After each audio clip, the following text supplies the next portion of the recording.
Welcome সবাইকে আমার চ্যানেলে। আজকে আমি একটি ভিডিও নিয়ে আসলাম জাম ভর্তা। সেটা কিভাবে করলাম, তাই এত সহজ জাম ভর্তা কি বলবো।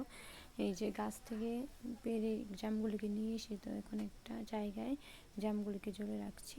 তার মধ্যে থেকে ভালো ভালো যে জামগুলি সেগুলো আগে বেছে নিয়েছি। এগুলিকে আবার ভালোভাবে ধুয়ে নেব, তার আগে বেছে নিয়েছি আর কি যে এগুলি ভালো।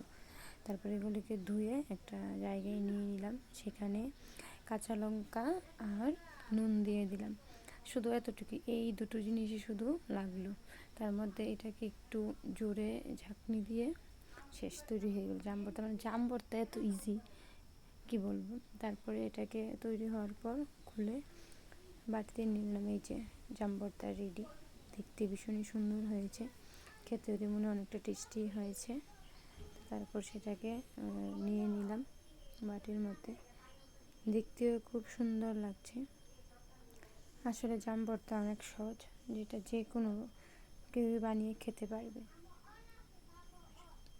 এই যে জাম ভর্তা রেডি হয়ে গেছে, দেখতেও কত সুন্দর লাগছে জামগুলিকে।